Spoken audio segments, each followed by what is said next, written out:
ایک مسئلہ آپ جانتے ہیں اہل سنت والجماعت کا برحق عقیدہ ہے کہ قبر کے اندر مردہ جو ہے وہ زندہ ہوتا ہے، اللہ اس کو من جملہ حیات عطا کر دیتے ہیں اور وہاں پر وہ عذاب اور ثواب کو چکھتا ہے اور وہاں سلام کرنے والے کے سلام کا جواب دیتا ہے، اس کو دیکھتا ہے۔ وہ کل حجری و شجر پتھر کی طرح انسان نہیں ہوتا، بلکہ اللہ تبارک و تعالی وہ حیات اور روح جو اعلیٰ علیین میں اگر چلی گئی، اگر نیک ہے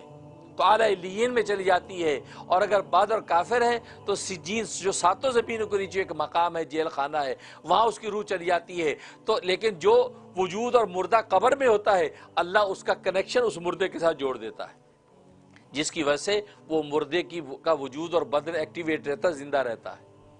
اور اس حیات کی وجہ سے وہ قبر میں آنے والے عذاب کی تکلیف بھی محسوس کرتا ہے، وہاں جنت کی کھڑکیاں کھولتی ہیں، اس کے جو مزے بھی محسوس کرتا ہے۔ اس لیے قبر کے اندر انسان جو ہے اس کو حیات اللہ تبارک و تعالی عطا کر دیتے ہیں، قبر میں زندگی حیات عطا کر دیتے ہیں۔ لیکن دوسرے بعض گمراہ جو طبقے ہیں وہ اس حیات کا انکار کرتے ہیں، وہ یہ کہتے ہیں کہ قبر کے اندر انسان مردہ ہوتا ہے، مر گیا بس مردہ پتھر کی طرف پڑا ہے، وہ عالم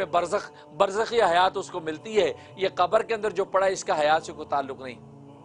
لیکن آج تو سائنس اور ٹیکنالوجی یا آپ کے ٹیلی فون سسٹم نے دیکھو، سیل فون جو ہے یہاں پڑا ہے لیکن اس کا کنیکشن سیٹلائٹ کے ساتھ ہے،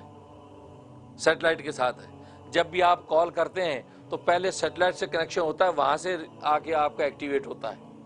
تو آج دنیا کے اندر ایسی چیزیں موجود ہیں کہ سیٹلائٹ کا تعلق چونکہ ٹیلی فون کے ساتھ ہوتا ہے تو یہ ٹیلی فون ایکٹیویٹ رہتا ہے،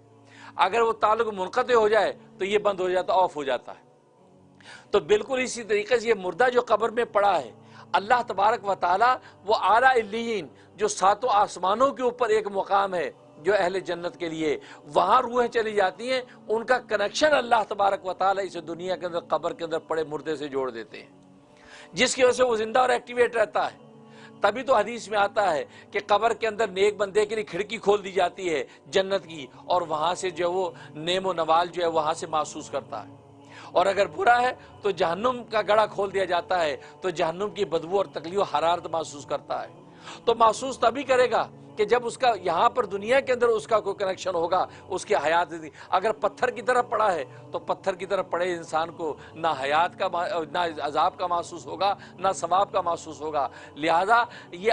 عقل اور نقل کا تقاضا یہی ہے کہ قبر کے اندر مردہ جو زندہ ہوتا ہے اور وہی من جملہ حیات اللہ ان کو عطا کر دیتے ہیں۔ اور انبیاء کرام کے بارے میں تو صاف خود نبی نے فرمایا الانبیاء احیاء فی قبورہم یصلون، کہ نبی اپنی قبروں میں زندہ ہوتے ہیں اور وہاں نماز پڑھتے ہیں،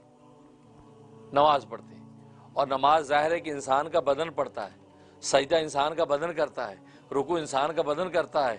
روح تو نہیں کرتی۔ یہ بدن کے سارے اعمال و اشغال کا نام نماز ہے۔ تو اگر نبی نماز وہاں پڑھتا ہے اس کا مطلب نبی کا بدن بالکل وہاں سلامت و موجود ہے۔ اور اس لیے ایک حدیث میں آتا ہے کہ اس زمین کی مٹی پر حرام کر دیا اللہ تبارک و تعالی نے کہ وہ نبی کے جسم کو نقصان پہنچائے، وہ نبی کے جسم کو نہیں کھا سکتی۔ تو اس لیے بعض مفسرین یوں استدلال کرتے ہیں ان آیات کا، فرمایا کہ کیف تکفرون باللہ، کیسے تم اللہ سے کفر کرتے ہو، اللہ تبارک و تعالیٰ کا انکار کرتے ہو، وَكُنْتُمْ أَمْوَاتًا، حالانکہ تم مردہ تھے، یعنی وہ عدم کی حالت بیان کی،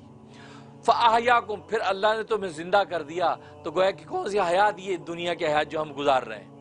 ثُمَّ يُمِيتُكُمْ، پھر تمہیں مار دے گا، مردہ کر دے گا، مطلب وہ موت جو انسان کو آتی ہے وہ مراد۔ فرمایا ثُمَّ يُحْيِيكُمْ، پھر تمہیں زندہ کر دے گا، مطلب ان مردوں کو جب تم قبر میں دفناؤ گے تو قبر میں اللہ پھر زندہ کر دے گا، یہ کنیکشن تمہارا جوڑ کر تم حیات پالو گے۔ ثُمَّ إِلَيْهِ تُرْجَعُونَ، پھر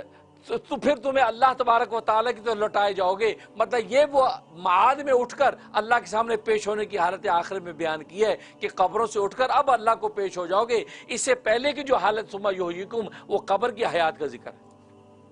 اور یہ سینس بن رہی ہے، بالکل بن رہی ہے۔ پہلے تو مردہ تھے، یعنی کچھ بھی نہیں تھے، عدم تھے، پھر تمہیں زندہ کر دیا، پھر تمہیں مار دیا، اور پھر تمہیں زندہ کر دیا قبر میں، تو حیات فی القبر کا استدلال کر دیا۔ اور اس کے بعد کہا پھر وہاں تم حیات میں رہے اور جنتوں کی نعمتوں کے مزے اڑاتے رہے یا جہنم کا عذاب بھگتتے رہے۔ پھر ثم ذکر کیا طویل عرصہ، ایک طویل عرصے کے بعد الیہ ترجعون، پھر حشر میں اٹھا کر اللہ کے سامنے پیش کر دیا۔ اللہ اکبر! تو اس سے حیات فی القبر ثابت ہو گئی۔ کیونکہ اگر آپ یہ کہیں کہ سما یحییکم سے مراد وہ حیات ہے کہ جو میدان حشر میں دی جائے گی، تو میدان حشر میں تمہیں حیات دی گئی، تو پھر درمیان میں سما ذکر کیوں کیا؟ تو وہاں تو یہی آتا ہے کہ قبروں سے اٹھنے کے بعد حشر میں سامنے پیش ہو جاؤ گے، تو پھر سما کا ذکر مطلب ہی ہوا کہ گویا کہ آخر میں اٹھنے کے بعد پھر طویل ترین کون سا وقفہ آئے گا کہ اللہ کے سامنے پیشی میں ٹائم لگے گا؟ تو معلوم یہ سما کا ذکر یہاں پر بے معنی ہو جائے گا۔ تو معلوم ہے کہ اس حیات سے وہ حیات فی القبر ہے، کہ حیات فی القبر جو تمہیں ملی طویل حیات کے بعد، اب میدان حشر میں تمہیں اٹھا کر اللہ کے سامنے پیش کیا جائے گا۔ اس سے معلوم ہے کہ یہ عقیدہ جو ہے یہ برحق اور قرآن سے ثابت ہو رہا ہے، ثم یحییکم، پھر تمہیں زندہ کر دے گا، ثم الیہ ترجعون، پھر اسی کی طرف تمہیں لٹایا جائے گا۔